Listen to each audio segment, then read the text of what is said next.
Welcome to the Tip In Maple Leafs podcast. I'm Chad. I'm Dale. On tonight's episode 115, we look back at the Leafs week in California. Bieber makes an appearance. The Leafs burst out in LA. A little taste of load management in San Jose. Sheldon Keefe and the coaching staff. Joseph Woll, 3-0 to start his NHL career. Can we say backup goalie controversy? Can we say that? I don't know. Spezza hits a milestone, the final Movember numbers, and there must be something about California because we have triple tip-ins. What? Yep, that's right. We had 3 tip-ins. Did I hear that right? We have a tripod of tips. Did I hear that right? That's right. All that and more coming up on episode 115 of the Tip In Maple Leafs podcast. Don't forget to follow us on Facebook and Instagram at the Tip In Maple Leafs podcast, on Twitter at the Tip In podcast. Check out our YouTube page at the Tip In Maple Leafs podcast. Hit like, hit subscribe. And if you like the show, go to our Patreon page, patreon.com/the Tip In podcast. You can donate as little as a cup of coffee. And that money goes back into the podcast so that we can bring you more frequent episodes and better sounding recordings. Let's get to it. The number 1 team in the NHL, the Toronto Maple Leafs, go into California and they come out without a fucking scratch. The number 1 team in the NHL, eh? Like, well, right tied with Washington. I know, and they've played more games than Washington, but I'm going to say it anyway because they have just as many points as the Washington Capitals. Number 1 team in the Atlantic Division, number 1 team in the NHL. Most wins ever in a month in franchise history. Dude, that's crazy. We got here, like, birds' heads are falling off over here. Like, we got fucking nuts. We got Lloyd, we got Harry and Lloyd, fucking birds' heads are falling off. Like, this is absolutely fucking crazy right now. I can't, like, I'm honestly speechless. I don't know, like, we're at the quarter way point here, man. Okay, like, it's not early days anymore. It still is kind of before Christmas. Okay, yeah, but American Thanksgiving is the time when people say, this gives you a good understanding of how the season may shape up by the end. Mostly for teams outside of a playoff spot. It's really hard to get into a playoff spot after American Thanksgiving if you're out. So if I'm the Montreal Canadiens or the Ottawa Senators, it ain't looking good. But the Toronto Maple Leafs, it's all sunshine. No, you're right. And okay, so just to go off the top, like you kind of just touched on there briefly, but just before we get into the recaps, I'm just gonna rip off these things that are like birds' heads are falling off, man. That's all I can say right now. In November, the Toronto Maple Leafs played 14 hockey games. Okay, they went 12-2 in just the month of November. Okay, 12-0 when going into the third period with the lead, not just in November, all season long. 12-0 going into the third period with the lead. They set a franchise record for 7 straight road wins. Excuse me. They've won 14 of their last 16 games. They're 9-1 in their last 10 games. Set a franchise record for wins in the month of November with 12. Outscored their opponents 18-4 in their last 4 games. And they stand alone, first place in the Atlantic Division, and like you just said, tied for first overall in the National Hockey League with the Washington Capitals. The fuck is going on right now? What the fuck is going on? I have no idea. Any of this coming? No, holy God, no. Fuck. I didn't see this coming. This is absolutely bananas. This is crazy, man. And it's the craziest part about it is that they kind of did this last season in the North Division, and everyone was like, it's because you play in the Canadian division. Yeah, this is more impressive, in my opinion. It's way more impressive. They're in this stretch, they have gone up against teams that good teams in the league. They beat Boston, they beat Tampa. They've played 2 back-to-backs, won them both. It's just flew out to California, dominated the teams in the California. What else could they do? You have throw a rookie in net. He wins 3. One of them a shutout. It's just unbelievable. Your goaltender is the best in the league. He's the number 1 goalie in the league. If the season ended today, the Vezina Trophy would go to Jack Campbell. It's fucking crazy. No, it And, is. and you crazy. don't even have anybody in the top 5 in scoring in the league. I know it's crazy, but like, so including the California trip, and then I'm throwing the Islanders game in there too. So like the total 4-game road trip, like outscored their opponents 18-4, 18-4. Dude, that's just fucking nuts. So all of a sudden now the puck's going in the net. Like you said, the goaltending is as good as anybody in the fucking league. Yeah, and the best. It's the best goaltending league. Even when they throw in their backup, they're still winning. And he's not even their backup. They're just taking a chance on a rookie. Think about this. Start of the year, Jack Campbell was going. Big guns weren't going. Fourth line was scoring. And then Jack Campbell was going and the big guys were going, but you weren't getting any secondary scoring. Yeah. Now you have all cylinders pumping. You're getting secondary scoring. You're getting points from your defense. Your big boys are on fire and your goaltending's on fire. It's a recipe for number one in the NHL.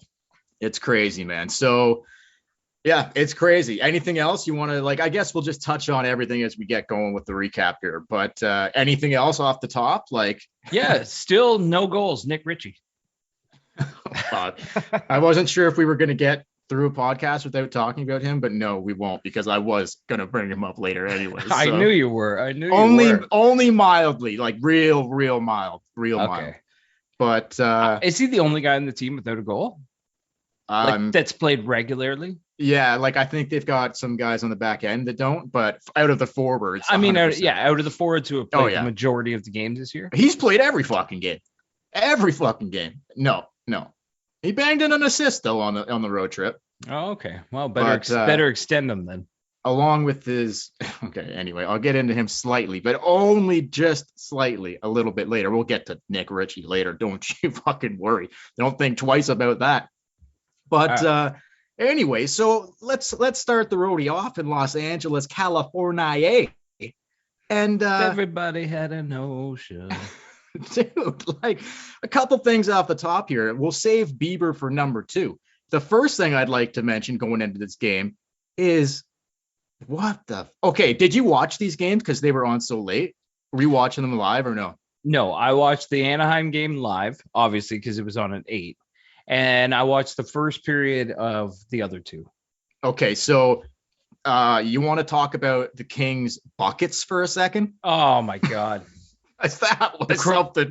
The chrome domes? Dude, that was fucking something else. That was something else. You know what? If you wear that fucking bucket, you deserve to lose 6-2. Oh my God. What are they? Okay. Vegas I don't know.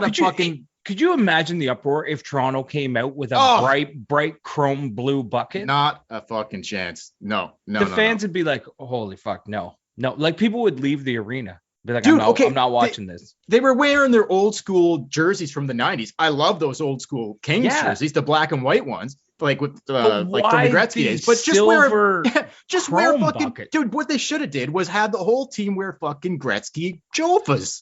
Oh, that'd be amazing. Now that would have been something, right? Like, okay, we're gonna throw Jofas.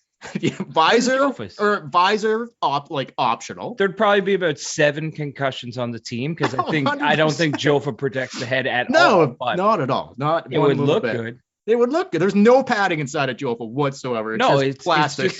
It's plastic. It's like a fucking kid's toy helmet that you wear on your head. It's a joke. But that still would have been better. Said that. He even said that, like, he cannot believe he survived without a head injury wearing that helmet. Oh fuck! Fuck it. But I am totally on board. If they want to ditch the chrome buckets, and go Jofas, anything would have been better than that. Like Vegas wears an ugly third. Like I think they wear a gold one sometimes too, and it is brutal. They're the ones that started it. Vegas started the whole thing with their third jersey and the gold chrome. But I get it. They're an expansion team and they're trying different things. But why LA? Yeah. Why LA? I mean, LA's got history. LA's won the Stanley Cup. They've had Gretzky on their team. They don't need to wear chrome domes. No, I don't get it. What is the whole thing with it? I honestly do not understand it. I don't get it.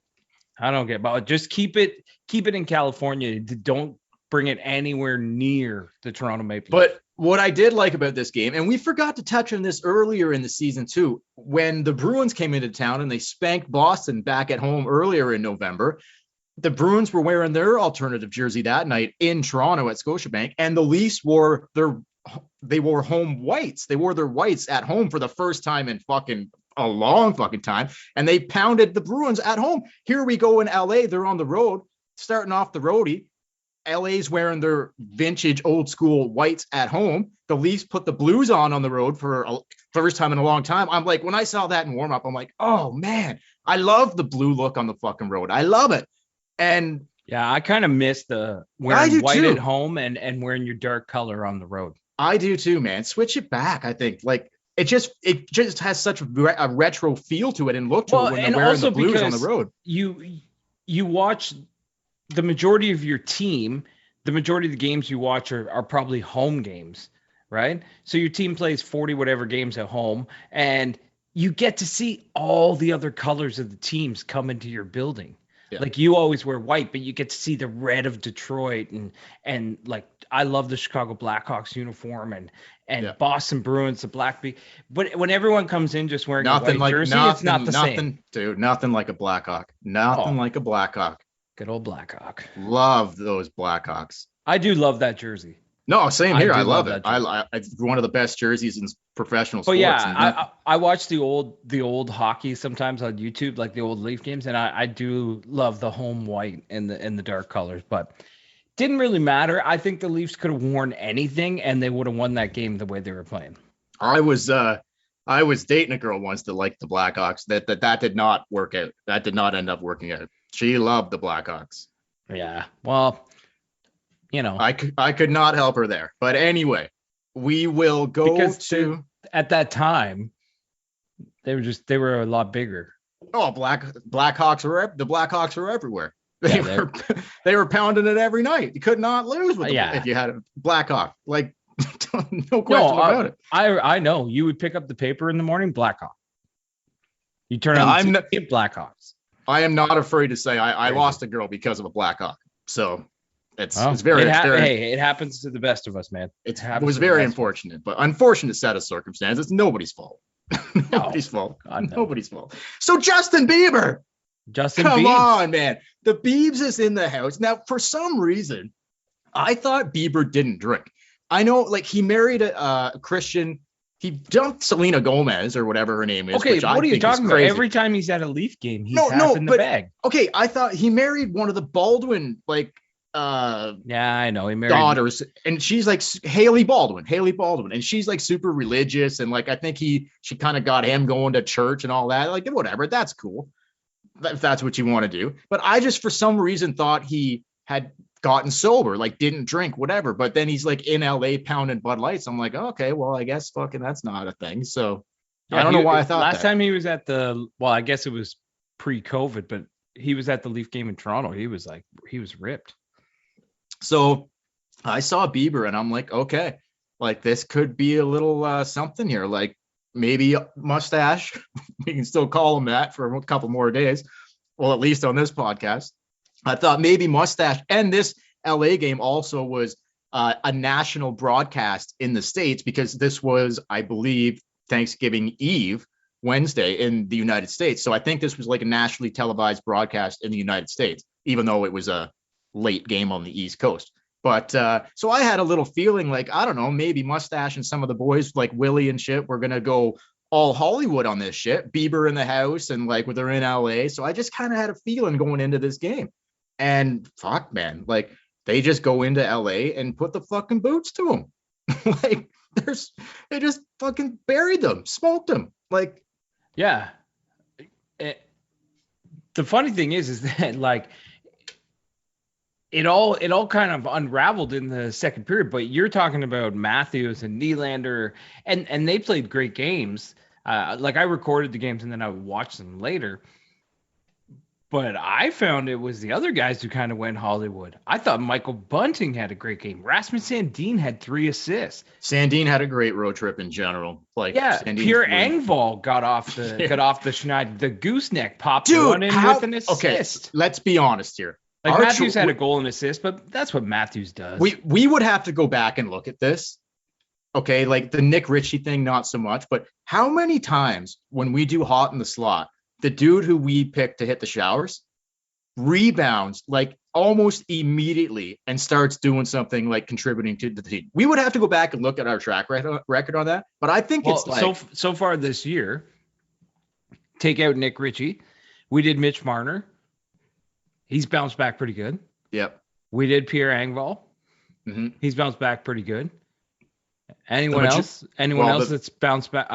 We've only done it a couple times, and I've picked Ritchie like at least 2 or 3 times, I think. Yeah, I picked Mitch at the start, and he's bounced back. And I don't think I picked Justin Hall yet. He's been on the tip of my tongue, but I haven't. There's been no defenseman as of right now. But yeah, if you go back to last year, it happens all the time. It happens all the time. It's crazy, man. It's crazy. So anyway, like Kerfoot opens the scoring in LA in the first period. There's 1-0 Buds going into the second, and the Kings tied it. But then Engvall scored. Oh man. Oh fuck. Here we go. It's right now. This is it, isn't it? Right here. We're already at the first of 3, aren't we? I think this is it right here. This show's going to be mostly tip-ins. Oh, dude, like we got a triple tip. Like this is the thing. We got a tip in every fucking game.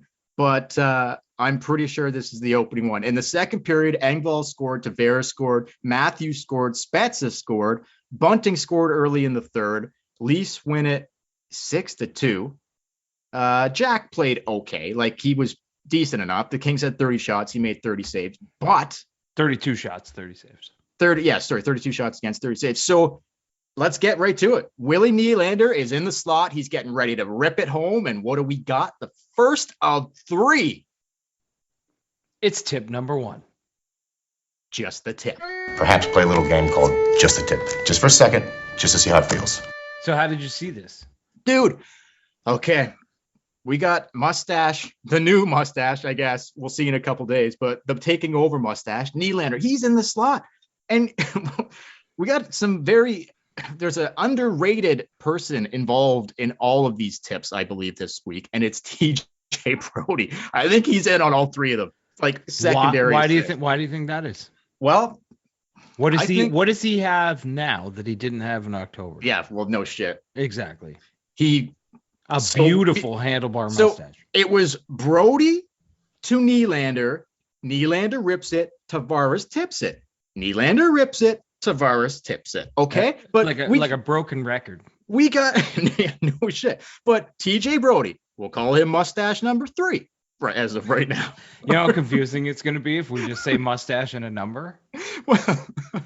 Well, we got to call guys by their names. Okay, TJ Brodie. We can't just be like mustache number 3 to mustache number 6 to the original mustache to the new mustache in the net. Well, mustache number 1 is Austin. Number 2 is Willie. I think number 3 is Liljegren. We'll just say their names and then we'll say they got a great stash. Okay, well, Mustache Brodie gets it to Mustache Nylander. We don't all live in your head. We can't follow. No, I know. Okay, so it's Mustache Brodie to Mustache Nylander, and he rips it. And JT, I mean, this was fucking fast as lightning, man. How would you even describe this? This was cool. Oh, fuck, man. This was like shot out of a cannon. Tavares says, "Thank you very much. I'll just get my stick on that. No problem." Yeah. Sometimes I watch JT in his tips, and I don't even know how he does it. Dude, like he is eye coordination. He gets wood on it no matter what. He is the king. And look, 90% of the time, brother, that's it. It's JT. 90% of the time, 100 fucking percent. 90% of the time, 100% JT. Johnny Tip in Toronto, no surprise. He starts us off, and he had a fucking great week too. A bunch of guys had fucking great weeks, fuck. I was loving it. Right away, when I see a tip in, I'm like, this is going to be a good trip. Game 1 in California, I see a tip in immediately. I'm like, this is going to be a trip to remember, and it was. The first of 3, just the tips. So they end up winning 6-2. Basically just dominate. A little revenge for the loss. Back in Toronto, they lost 5-1 to the Kings. Yeah, it was basically a reversal. Exactly. Yeah, and really, that was one of those, like, I think I called it a trap game when we were recording, where it was a Monday night and you're on a hot streak and you kind of overlooked it. if they just keep playing like this, I don't see teams like LA's basically a 500 team. Yeah. I don't see 500 and below teams. If you play like that every night, I don't see 500 and below teams beating you this season. Yeah, I agree. The way they're playing is ridiculous. Yeah, it's just you're going to run into really good teams and you're going to run into really good goalies and stuff. But on a night-to-night basis, fuck, man, you could steamroll a lot of teams playing the way they're playing. But they roll into San Jose. Well, dude, listen, hang on. Just you touched on the Kings game where they lost 5-1 at home earlier in the month. That was the 8th of November. And then they go in on Thanksgiving Eve and beat the Kings 6-2. So they lost 5-1 to the Kings at home, like you said. They go into LA and they beat them 6-2 like 2 weeks later. Like they kind of did if you're listening and not watching, like what they kind of did there in that situation from that first game that they lost 5-1 to the game that they beat them 6-2, like they were kind of like a 6 in the first game. And then they kind of moved to like a 9 in the second game. Like it was like a 6 to a 9 kind of, right? That's kind of what I like. They were like a 6 in the first game and they were kind of like a 9. Like they switched the position. Flipped it. They flipped it. They flipped LA over on their backs. And it was like a 6 and a 9. That's how I saw that anyway. I don't know. Or you stumble and fall.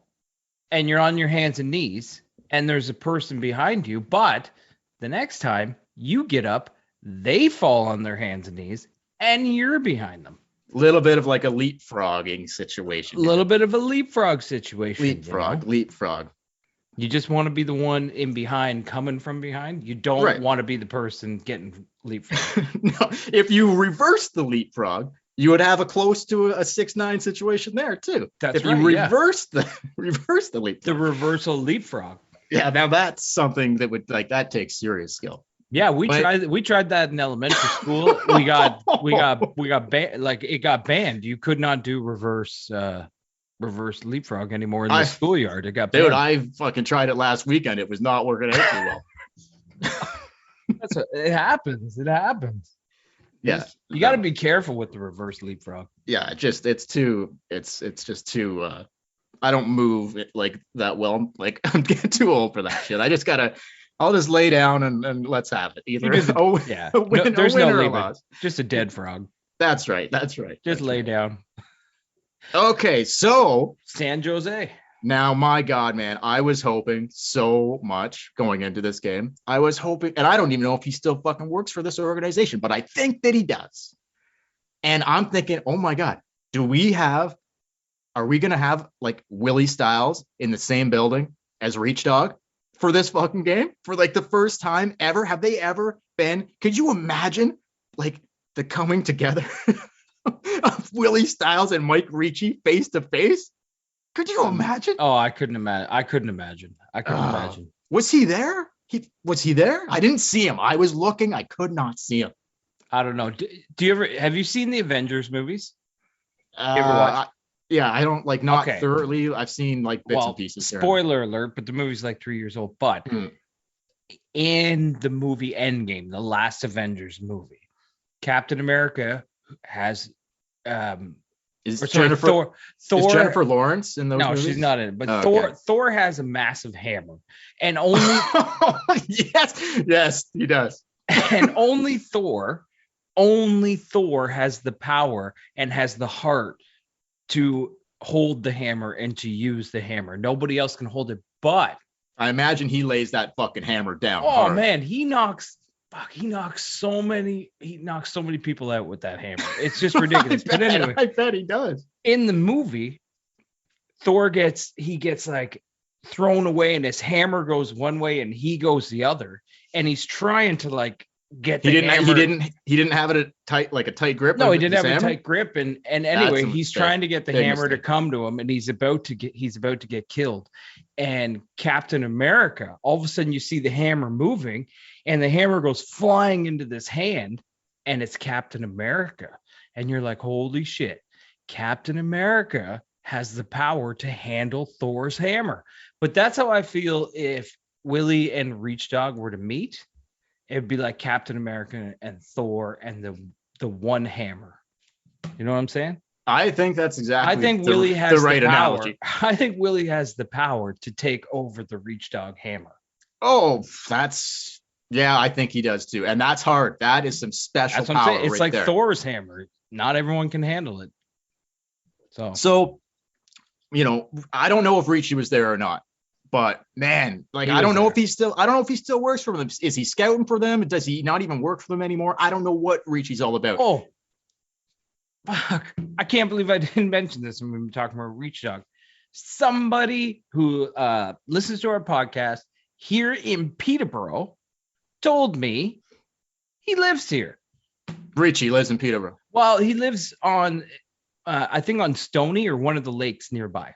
Okay, that's close enough. That's close enough. He's in the Peterborough area. We can go out there, no problem. There you go. So if anybody in this area, in Peterborough, Kawartha area, knows Ricci, Mike Ricci, please email us. Or knows somebody who knows him. Just get us in contact somehow with somebody that can get us in contact with Mike Ricci. Please. That's all we need. Because his social media, fucking crickets, man. I can't find a Ricci on Facebook. There's He no doesn't do sign Facebook. of, He doesn't do Instagram. He doesn't do Twitter. He cannot doesn't do fucking find this guy anywhere. He Cannot just drinks find him. beers, lights fires, and wears flip flops. Hey man, I love that. I fucking love that. He's fuck. People like that are so self-confident and so comfortable in their skin. I love it. Anyway, what happened in San Jose? Okay, so the Leafs roll in here, and I'm right away top of my fucking mind as, are we going to see a Ricci sighting? Did not happen, but I think someone else was thinking the same thing, and it happened to be Willie Styles, Willie Nylander himself, because 32 seconds in, he looked like Mike Ricci flying down the fucking ice on a breakaway, his hair just flowing lusciously behind him in the San Jose, California wind, and he buries it. 32 seconds in to make it 1-0. I think I saw him do a little look around up into the press boxes looking for fucking Ricci's hair. Couldn't find it. Just nodded. Yeah, like he kind of just like, how'd that one look, Reach Dog? Ricci probably fucking flew Great off move. his Oh, great beautiful. move. He went inside, outside, backhand in the net. James Reimer in goal for the San Jose Sharks. James, not a great night for our boy Rhymes. Not a good No, night. he did not have a good night. But Tavares picks up an assist on that, and Willie gets on the board with his 8th of the season right away. So it's 1-0 Leafs. Sharks tied it, and then here we go. Here we fucking go, man. It's just like this. I don't know if this has ever happened before. I don't know. Like, did we have a quadruple tip? Was that in the preseason this year? I don't think in the regular season we've ever had a quadruple tip. We had like 4 tips in a week. And 2 of them were bunting, I think, or 3 of them were bunting. Yeah, but it was preseason, so I wouldn't count it. You wouldn't But count this, it. We're getting high. This California road trip, American Thanksgiving. Yeah, this counts. This counts. So it's time for the second time tonight. Not the last. Not the last. Just the tip.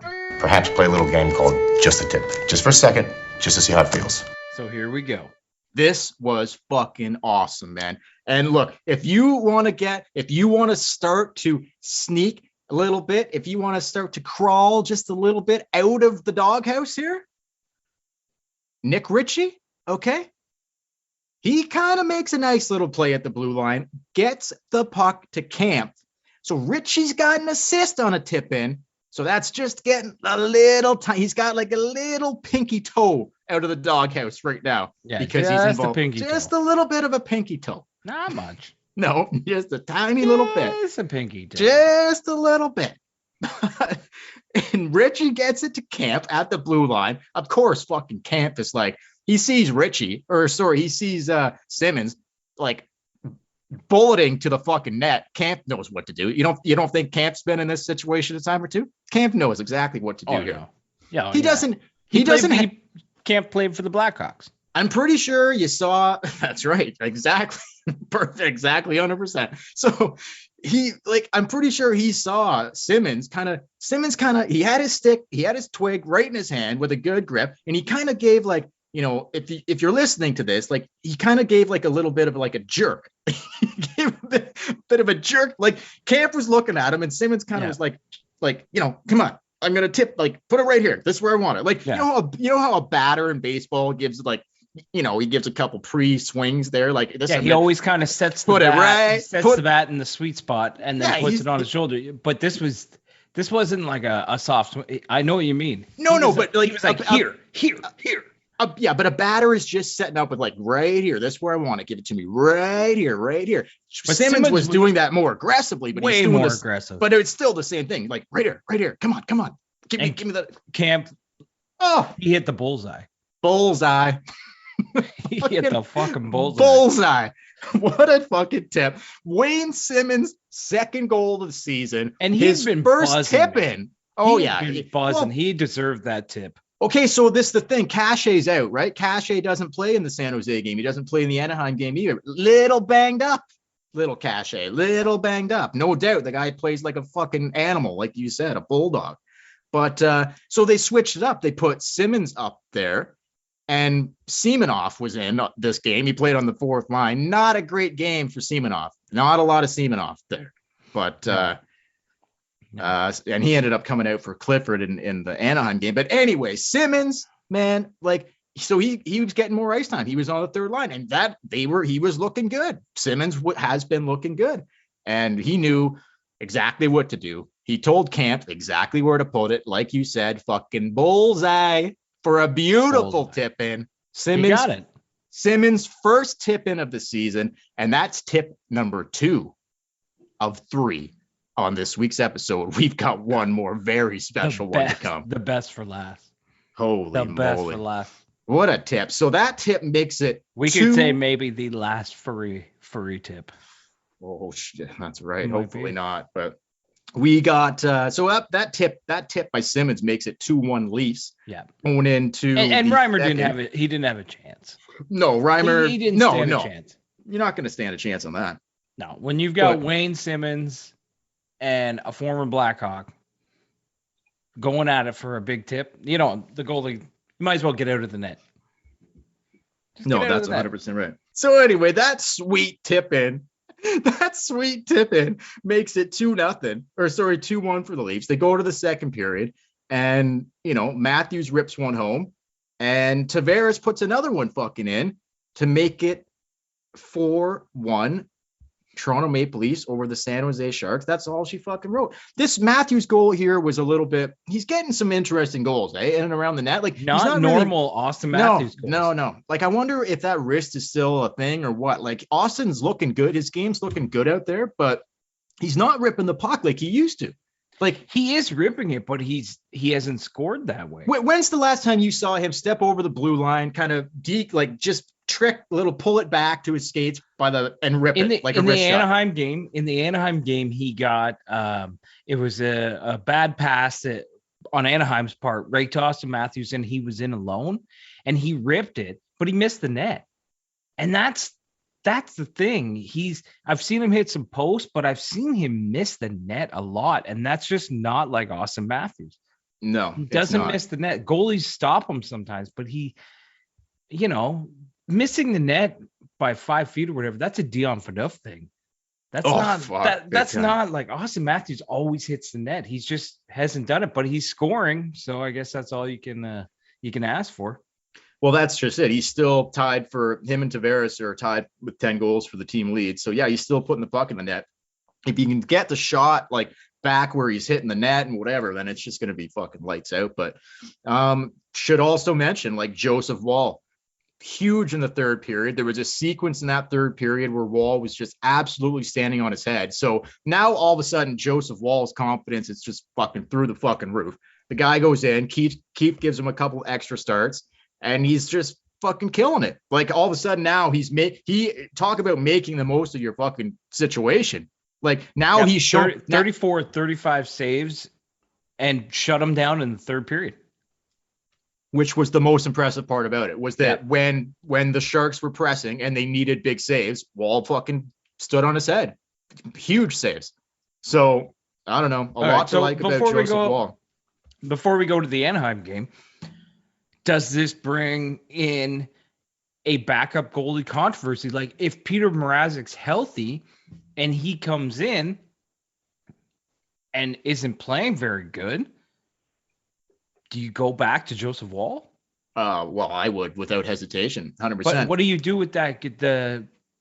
You sign this guy, I know. paid I him understand. on a multi-year contract.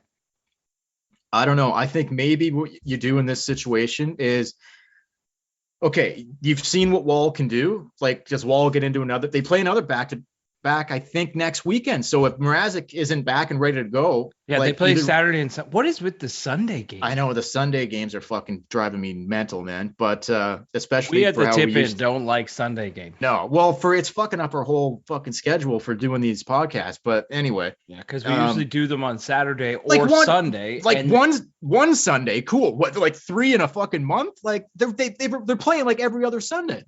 I know.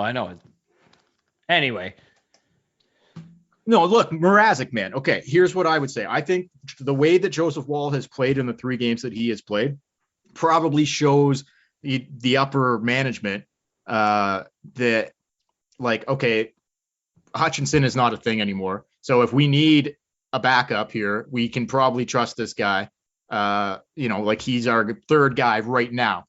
I think Mrazek, they're going to try to make it work, but we got to see what happens there. Maybe best case scenario is Mrazek comes back, because this guy's always injury fucking prone anyway.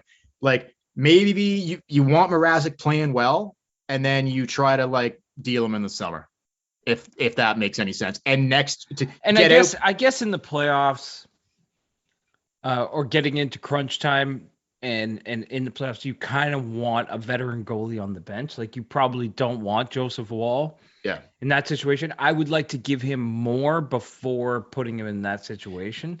And Totally like, agree. let's say Campbell gets hurt in game 2 of the first round. You probably feel more confident in Peter Mrazek than Joseph Wall. That's a lot for a kid. Sure. To.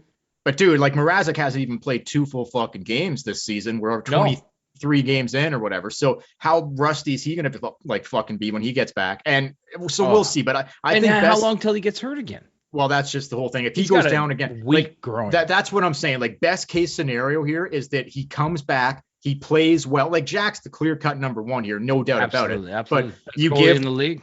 You give Mrazek some games. Hopefully he can like put a stretch together where he helps the team enough, can stay healthy. And I would still like try to move that in the summer and go with just get $4 million that they desperately need to spend elsewhere. If Wall looks like he can probably do an adequate job for a lot fucking less, right? I don't know. That's where my head's at on that. Like, what do you think? Like, yeah, I think this is a mistake on management's part. I think it was an underestimate, and we don't know. I mean, Campbell's looked amazing, and I have no reason to doubt that he's going to. Sorry, Mrazek being a mistake, you mean? That's what you mean? I think they thought Campbell needed an understudy, like he needed a 1B, not a backup, but he needed someone to share the net with. Yeah. And I think what they're finding out is that Campbell can do this. Campbell can be the number 1, and you can just have a backup. You don't need the other guy to play 35 games. Campbell could play maybe 50 games or 45 games and let the other guy play the rest. And I think Joseph Wall could do that. But they went out and they signed Mrazek as like they would split the time, and I don't know. Yeah, I think it was bad management. They underestimated Jack Campbell and they overestimated Peter Mrazek. Yeah, fair enough. I agree with that. Before I forget, we might as well so we'll see what happens there. But like, I think you try to get Mrazek back. You try to get him looking as good as he can look, and then you try to move him the fuck out of town and spend that money elsewhere. That's best case scenario. Do you agree with that? That would be amazing if they could do that. So get whatever you can get. I don't care. Yeah, just get the money back. That's all I want. Like, I don't care about getting anything back in return for him. Just clear the fucking money. That's all I'm saying. But quick shout out before we go to the Ducks game here. All right. Since we were talking about management. Yeah. We got a little birthday boy today. Oh. You know whose birthday it is today? It's Kyle Dubas, because him and my wife have the same birthday. Oh, well, there you go. Doobie doobie doo. Happy birthday, Dubes. They're the exact same age. No. He's a year older. He's a year older. Looks like you might be sticking around after all, Dubes. Lucky you. Because, man, that hot seat is not so hot right now, is it? No, when your team's playing like this and you're first in the NHL, usually the general manager job's safe. Yeah. Unlike in Montreal. Oh man, where Marc Bergevin got the What a shit ass. show. Dude, cup final, riding high. Like, and then here we 5 months later. 20 games into the new season, gone. Like literally from the best playoff run the Habs have had since fucking 1993. Tight plaid coats, long hair. Oh, talk about it. Out on the street. Oh, he'll bounce. Dude, that guy's fucking bar play must be ridiculous. Absolutely fucking ridiculous. He probably tied one on when was he fired? Yesterday? Yeah. Or was it Sunday, I think, wasn't it? Yeah. Yeah, Sunday. I think it was yesterday. I don't know. Saturday or Sunday. Okay, there's a couple things we should touch on before the Anaheim game. Bergevin being fired, crazy. Yeah. Just crazy. Like you say, 5 months ago, they're in the Stanley Cup final. And first GM fired. It's not even Christmas. First GM fired is Montreal. Montreal's just, I can't even explain what's going on there. Montreal and Vancouver, both. I look at them both and I'm like, I don't get it. I don't get it. But Vancouver, man, might be worse. Honestly, Vancouver's worse because they don't have the injuries that's right. Stuff to fall back on. Like, that's right. You have your stars in the lineup. Yeah, at least Montreal, they're missing Weber, they're missing Price. Like there's things, going on there. Vancouver. But let's be honest. If the Leafs beat Montreal in the first round last year, Bergevin probably got fired after that. 100%. Like he was on the hot seat. You're right. Long before this happened. Yeah. Also, right. Lemieux bites Tkachuk. Did you see this? Yeah, I know, man. In the fight? Yeah. The comments from Tkachuk were fucking hilarious. Yeah, he's like, nobody likes this guy. Nobody wants to play with this guy. He's a brickhead. Yeah. I don't know. I mean, does that? I don't know. Bites somebody during. Well, if Tkachuk's sticking his hand in his fucking mouth, like I don't know what the situation was. Like, was Tkachuk like sticking his hand? No, in his if mouth? you watch the slow motion, they're just like falling to the ice after a fight. Was he going for was Lemieux's mouth like going for his hand like to try to bite it without it? Like, his hand was near his face, and then he just took a big bite out of it. Just fucking dumb. And we got Panarin throwing fucking mitts around, oven mitts. Oh yeah, fucking Panarin. The bread is too hot. He's throwing his oven mitts around. I hate that shit because I get it. He's pissed and whatever, but it makes you look weak and stupid when you throw. Did you hear what he said when he was asked about it? No. What did Marchand say? I don't know. Oh fuck, I don't know what he said. But Panarin was says I think he got fined or something. He got fined like $5,000. Not okay. Much. No, and so Panarin sees nothing wrong with it. Whatever. It's just throwing a glove. Like, what the fuck are you doing, man? Like, just that whether you're on the bench, you're gonna what the fuck does that even accomplish? It doesn't accomplish anything. That's what I mean. Like throwing your glove. Marchand was just like, why? Okay, great. You threw your glove at me. Anyway, Panarin, after he got fined, was like, I'm not worried about the fine. Like, my GM paid me like $11 million. Like, he just so nonchalantly was like, I don't give a fucking shit. They want to fine me, whatever. Yeah, I'm rich. He's like, I got tons of oven mitts. Don't worry. Speaking of putting things in your mouth, I went to the dentist the other day. What kind of toothbrush do you use? I just use a regular old school toothbrush. I don't have but medium, soft. No, soft. I have sensitive teeth, so I use soft bristles. Yeah, soft. I like it soft. Well, I like it hard. Oh, hard is too. The girl said to me, she's like, "So what kind of brush do you use?" I'm like, I said the exact same thing as you. I'm like, "Oh, just a regular Colgate brush." She's like, "Yeah, but soft, medium, hard." And I'm like, yes, please. And I'm like, hard. And she's like, oh, you don't want to put a hard brush in your mouth. I'm like, well, I really enjoy a hard brush in my mouth.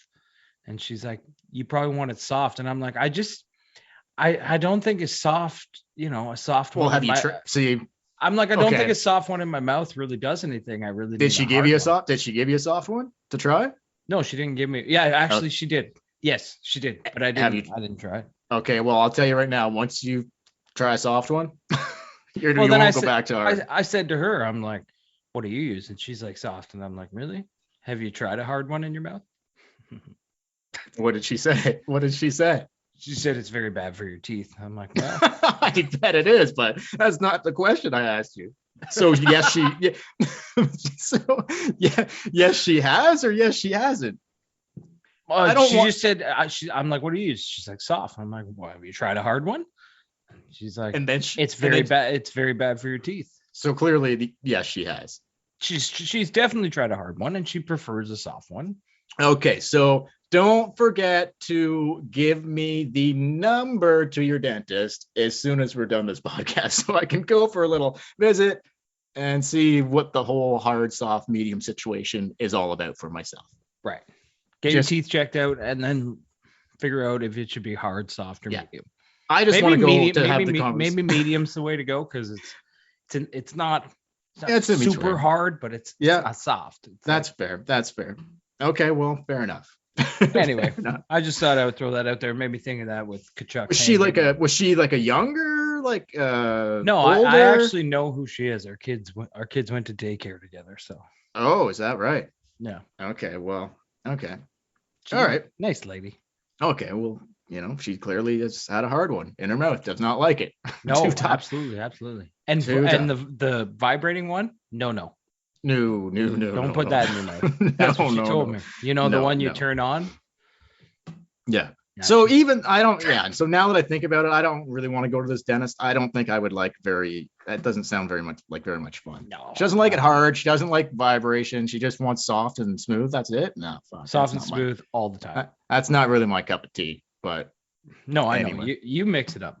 I do like a soft brush, but in other people's mouths. So the Leafs go into Anaheim. Good segue. Here, dude, and you know who else? Ducks. Oh, quack, motherfucker. Emilio Estevez. Where was he? I guarantee you he was sniffing around for Flying V all fucking night long in Anaheim when the Leafs were in town. Emilio Estevez. He was cooking up some type of. If you watch the new Mighty Ducks show, he's the Zamboni driver. That blows my mind. He must have maybe during intermission he rides around the Zamboni. Why isn't he coaching? Why isn't he coaching? He bought the arena. In the new show, he bought the arena, so he's not the coach. He's like the Zamboni driver, and one of the moms is the coach, and she doesn't know what she's doing. And then Emilio, one of the single moms coaching the team. He's lurking in the corner, and he's coming Flying over Flying V. Yeah, he's coming over her shoulder. He's like, you should try a Flying V. And she's like, what's a Flying V? And he's like, he writes it down on the paper, and the kids win the game. He's like, I told you. So what is he, like, professional Zamboni driver? Is he still doing the lawyer thing? He runs the arena in the new show. So he drives the Zamboni. He does everything around the arena. That's pop at the. So stand. He quit being a fucking lawyer for like. He quit being a lawyer in the first Mighty Ducks movie. Oh, did he? I thought he still dabbled. I thought they made him do it. Never dabbled in law anymore after that. Anyway, well, look, I thought that like we were gonna have a Ricci sighting this week. I thought we were gonna see Emilio Estevez. Like we had this set up for like this whole trip was gonna be like fucking the trip of a lifetime. We should have fucking went on this trip. 3 big Leaf wins. Mike Ricci, Emilio Estevez. Throw in a little Merry Christmas. Throw in a little Bieber bash. What do you think happened after the fucking? What do you think happened after the LA game? On Wednesday night, the biggest bar night in fucking the United States. I heard them talking about it on Overdrive. Dude, what do you think went down there? They were debating on whether Sheldon Keefe walked into the dressing room before the game and said, if we win this tonight, the plane is staying at the airport, and you guys can have a night here in LA.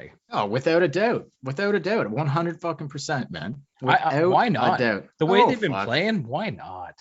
No, of course. They'll tell you that they didn't, but they did. Okay, well, like all business all the time on this trip. Like that's what they're quoting to the media, right? Yeah, all business, my fucking ass. You're in California with Justin Bieber. Yeah, like get fucking real. The guy's got fucking 300 million sheets in the fucking bank.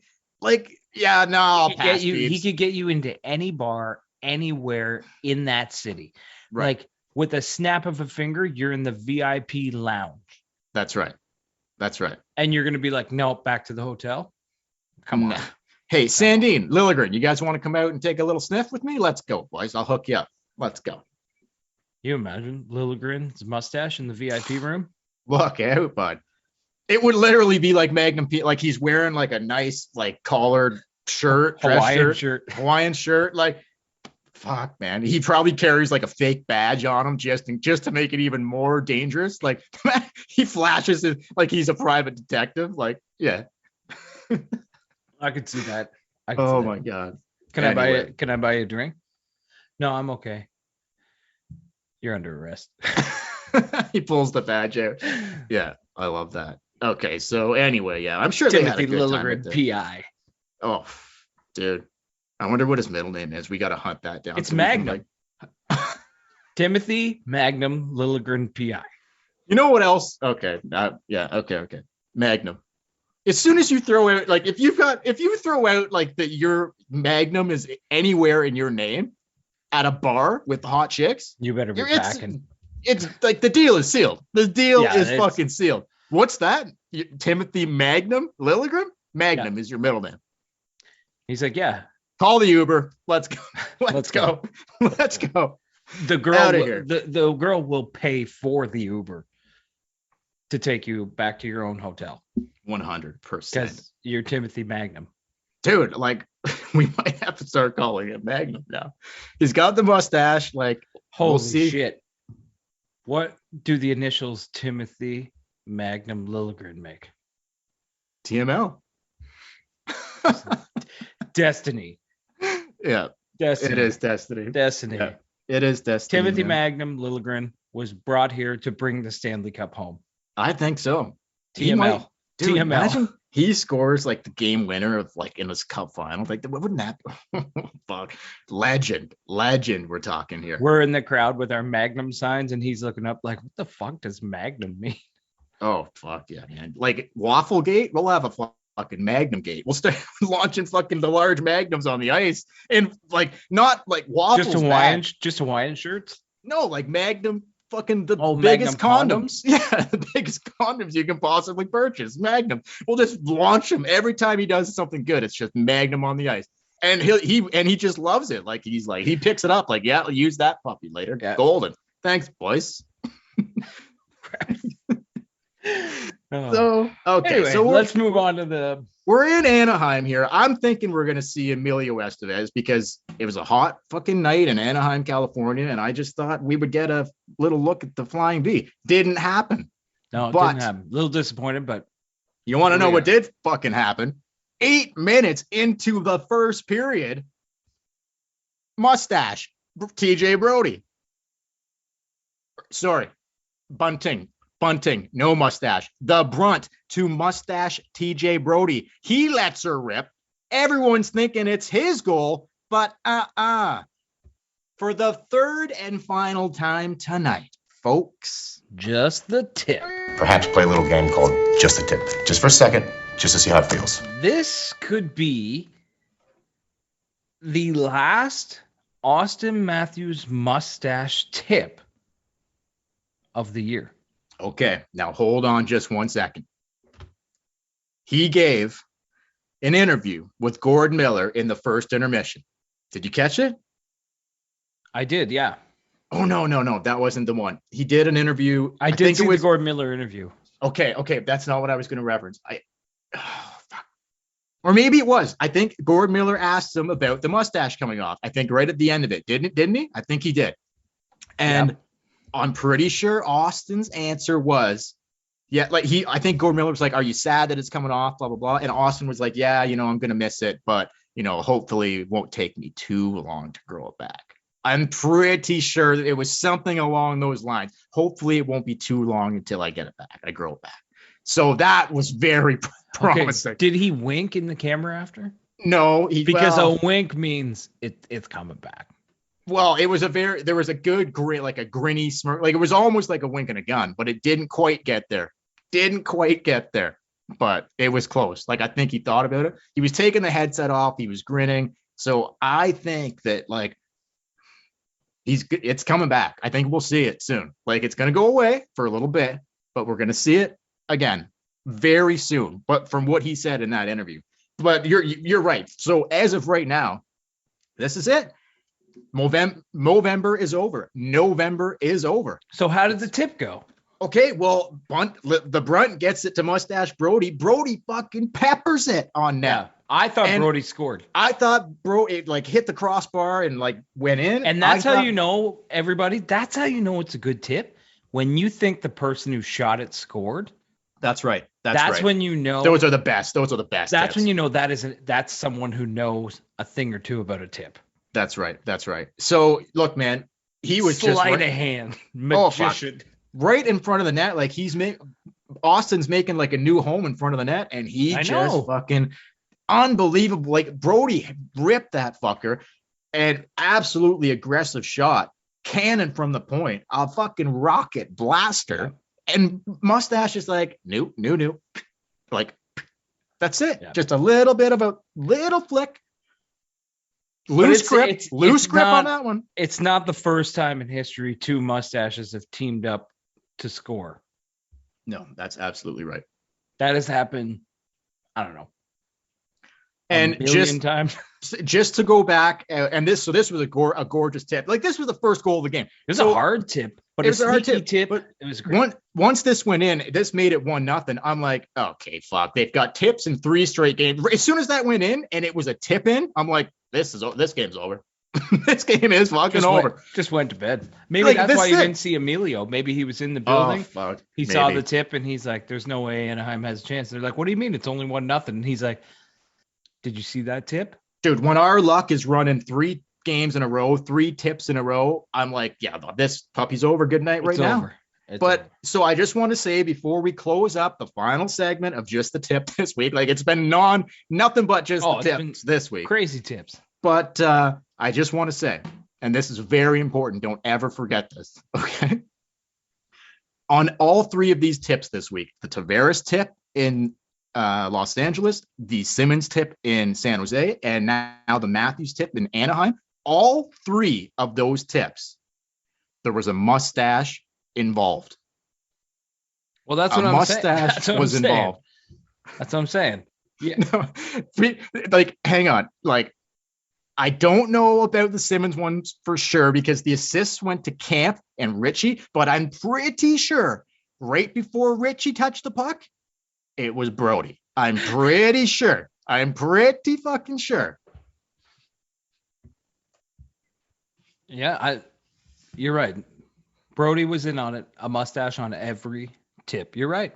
So that's like the biggest thing to take away from all 3 of these tips is that a mustache involved somewhere along the line on all 3 of those tips. What a week for tip-ins. Like maybe the best week we've ever had. Probably the best week we've ever had for this show as far as tip-ins. 3 is, dude, like unbelievable. I mean, you can't complain. They're playing unreal. They're winning like crazy. The goaltending's been unbelievable. There's so many mustaches, and we're getting tip-ins almost every night. This is like all-time high. We are at an all-time high. So to finish up the Anaheim game, Bunting ends up scoring to make it 2-0. Kerfoot gets on the board. Kerfoot had a fucking good trip. Bunting had a good trip. Simmons had a good trip. The list goes on and on. Simmons scores again later in the game, and Nylander gets an empty netter from Kerfoot. They kind of played fucking tag, and it ended up with Nylander putting it in. They beat the Ducks. The Leafs beat the Ducks 5-1, and that's all she wrote. 3-0 on the trip. Well, 3-0 in California. Take all the fucking points. Quick milestone, forgot to mention this off the top, Jason Spezza played his, I believe, 1,200th career game against the Anaheim Ducks on Sunday afternoon or Sunday evening. So shout out Spetz. We love Jason Spezza on this fucking podcast. Big time. Yeah. Spezza is... Man, that's a hell of a lot of games. I think having Spezza on the team. I think they said that only 117 players have played that many games or more in the history of the league. I think that's right. I might be wrong on that, but Spezza's been around a long time. No, dude, to play 1,000 games in the league is incredible. It's incredible, right? 1,200 plus, dude. And he's still going, still looking good. Yeah, big time. Congrats, Spezza.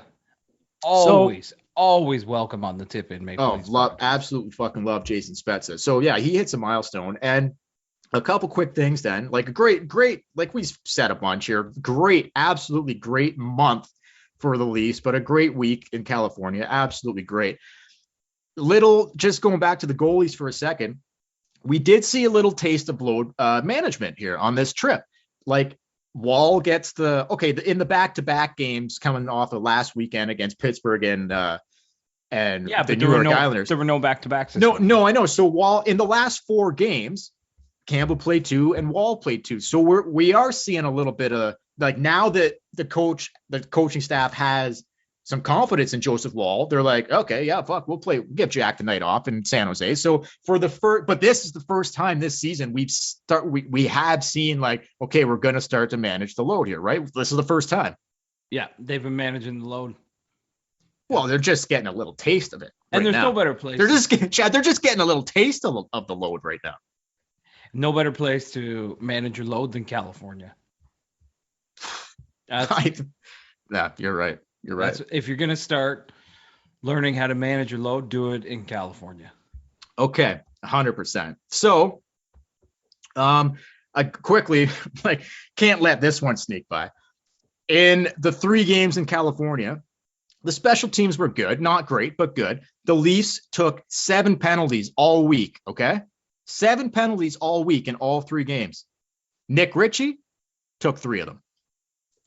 That's all I'm going to say. I said that at the start of the year. He takes a lot of penalties. Like, how is I want to talk about the coaching staff quickly, but like, that'll lead me into that. Like, how quickly, like, you can't trust this fucking guy. They took 7 penalties all week, and 3 of them were taken by the same fucking guy, Nick Ritchie. Like that. How can the coaching staff, you can't trust this guy in important situations. Like, you can't. No, I'm still baffled on how he's getting the minutes that he's getting. He has he was like the big signing in the offseason. Kind of, right? Like they signed him for 2 years. The biggest name that they signed. Yeah. Okay. We hadn't heard of the Camps or the Buntings or whatever. Yeah. They basically took Zach Hyman's money and they kind of spread it around, and he got the majority of the Zach Hyman money. Yep. To fill out the forwards. Bunting, I heard this today, and I think this is incredible. Zach Hyman has 8 5-on-5 points. Bunting has 12. Yeah, that's right. They were saying Zach Hyman has 15 points total. Bunting has 14. So it's kind of incredible when you think about it that Bunting quietly has really, really done a good job of like, it's spread out through a few players. You got Kampf and Cache and Ritchie, but Bunting has done a very good job of sort of, glossing over the whole Zach Hyman not being here, not making 100%. It, because at the start of the year, me and you both were like, they're missing Zach Hyman huge. Oh yeah.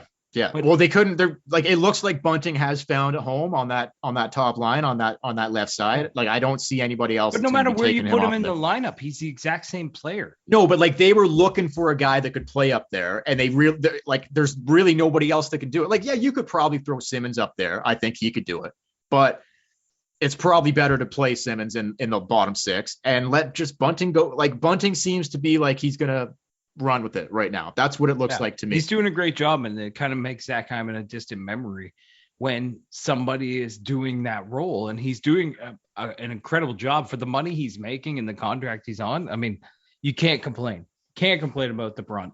I agree. Shout out to the Brunt. We love you, Brunt. Right in the Brunt.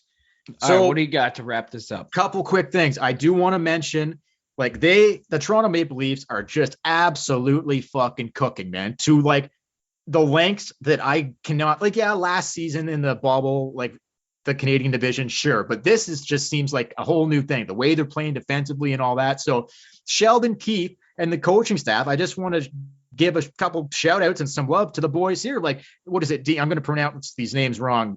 The defensive coach, Dean, the guy they got from Carolina, Dean Chenoweth or whatever. I don't know how to pronounce it. The guy they got from Carolina, Dean Chenoweth. Just say Dean. And then the who's running the defense and the penalty kill, and Spencer Carberry, who's running the power play. I don't know what the fuck Manny Malholtra's doing, but he's still behind the bench too. But specifically those two, Dean and Spencer, and Sheldon as well. I mean, talk about fucking buying in. Like, look at how they looked the first couple weeks in October to where we're at now, sitting atop of the fucking league.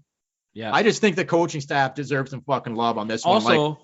Also, I forget it. What's the guy's name that they brought in, the Tom Brady, the sports psychologist? Oh, Gord, something I can't Greg think of his Harden. name. Oh yeah, that's right. I read an article in The Athletic, and it was basically Jonas Siegel sat down, did a one-on-one interview with Mitch Marner, and he said how influential Greg Harden has been. Oh, is that right? He said he's so easy to talk to, and he's so like upbeat and charismatic, and he's like, he really, really like pushes you to bring the best out. And Marner's been really working with him, and a lot of the guys on the team have been working with him. And that's very interesting you say that, because just, you know, the eye test watching these guys every night now, like something has clearly changed here. They're mental. They go out on the ice and they think we're going to win. And they look like they're having fun while they're doing it. And I guess I'm sure they're having a fucking blast. No, I know, right but now. he's a big proponent of that. He's a big proponent that if you're too much in your head thinking about it and not playing with a little fun, a little edge, you're never going to be the best you can be. And you should read the article if anyone hasn't checked it out. But Marner does. He gives a big props to. So this was written or he was interviewed like since they have been on winning on this California trip. Oh yeah, okay. Yeah, this is when the interview happened. But so see, that's the thing. Like we never hear about this guy, right? Like we talked about him because like going into the season, like they needed some mental fucking, like they were fucked in the head, like clearly going into the season, right? So after the way last season ended, yeah, of course, it was going to be really hard for them mentally to bounce back. But yeah, Marner admitted full on that he meets with this guy a lot, and this guy has been helping him huge. So it's probably a combination of things then. Like you can throw that into it. And if he's helping Mitch, like how much is he helping like the other guys too? What about Jack? Exactly. Like just some of the guys playing like hockey, just the best hockey they've played as elite. And so, but anyway, I do think Sheldon and Dean, the defensive coach, and Spencer Carberry, I think they have a lot of, they're clearly pulling the right strings right now, because this team looks fucking bought into everything right now to me. But this is where it gets hard for them. When everything's going good, it's really hard for coaches to be like, all right, we still have things we need to work on. And it's, their games aren't perfect. They can still clean things up. Like there's some sloppy passes. It's really hard not to think you're not doing everything right when you're winning every night. Of course. You're right. But good anyway, on you. I totally agree with you. Good on Keefe. Good on the other assistant coaches and the sports psychologist. Everybody's doing a fantastic job. The team is playing amazing. Take out that first part of October. Oh, they're sitting alone at the top. They're head and shoulders above everybody else in the league. So good on them. Good on them. Yeah. And Sheldon Keefe also was, what's his numbers? He's like the winningest coach after, what was it? They're 77, 78 now, I think 78, 35 and 13 in 125 games or 126 games under Sheldon Keefe. That is the most wins through the first 126 games. This was before the Anaheim game, but anyway, whatever.